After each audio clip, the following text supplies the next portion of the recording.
Welcome to the InfoWars Nightly News. I'm your host, Melissa Melton, and here's what we have coming up for you on this December 19th, 2012 edition. Tonight, calls from mainstream media and politicians for Obama to revoke the Second Amendment by executive order. Then, Obama advances his plan to bankrupt the coal industry and your family with new CO2 limits. And TSA-style sexual assaults come to the highways of America. All that and more tonight on InfoWars Nightly News.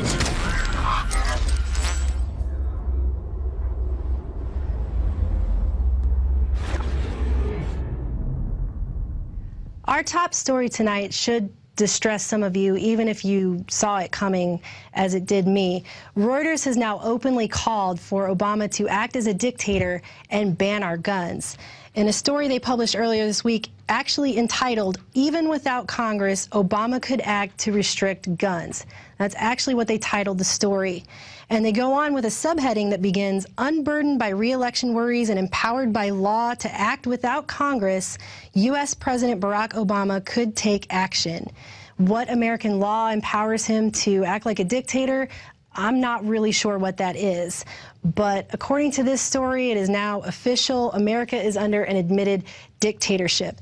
They go on to say Obama does not need to fear alienating voters who favor gun rights, and that he can press ahead without lawmakers, and that his administration has the power to issue executive orders or new rules, options that Obama is likely to consider. So let's get this straight. Obama's administration, a body that is administrative only, can now administer executive orders that are circumventing Congress. They're going around the voice of the people, and they can make new rules.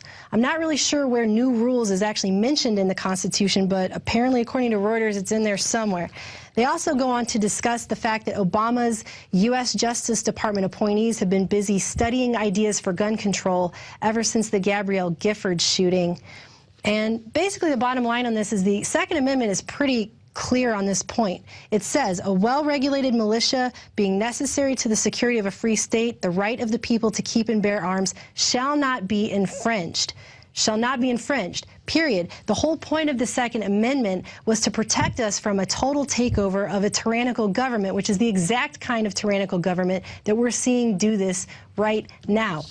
So Reuters isn't the only one either. The media, they're not alone in this. There are lots of political figureheads coming forward to call for Obama's executive orders and executive actions, starting with New York Mayor Michael Bloomberg, who's coming forward to demand Obama takes executive action against our Second Amendment.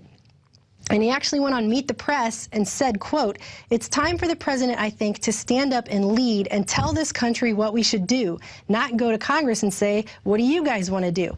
So apparently Congress has no power now. It's just Obama needs to come out and tell everybody what to do. He's just straight up calling for him to be a dictator. And he actually continues and says, what the president can do is, number one, through executive action, he can order his agencies to enforce the laws more aggressively. This country is supposed to have a system of checks and balances. We have three branches of government, not one.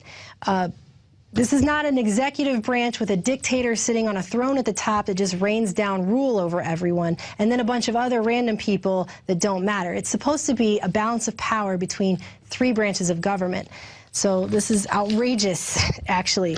Continuing on, Connecticut Senator Joe Lieberman said that if Obama can do something about guns by executive order, God bless him. He actually went on CNN and said, this is about trying to limit access to guns by people who shouldn't have them based on their records, and to keep military weapons off the commercial market. If the president can do something now by executive order, God bless him. And the point I just want to make here is that the Connecticut shooter was allegedly using his mother's guns to commit this crime. I've read stories where he tried to get a gun and couldn't, and that the guns he used to perpetrate this were actually his mother's. So all these systems of regulations and checks and balances and all this stuff they're trying to enforce would not have applied here. And it also wouldn't have applied because this school was a gun-free zone anyway. He shouldn't have been taking guns there to begin with. The bottom line here is that criminals go and find ways to commit their crimes. They're not abiding by laws. These laws would not have mattered. It would not have made any difference at all what they're trying to do here. This is about power and control of the people and subverting our constitutional rights.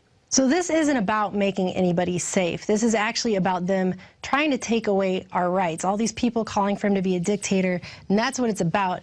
And actually, Obama traveled to Newtown recently and held another press conference where he wiped away another fake tear, crying over these children when every day he's got drone strikes going on.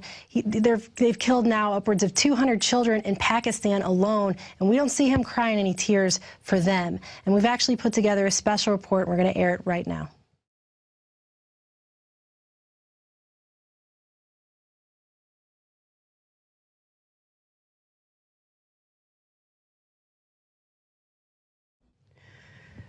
That video should be enough to make any person sick.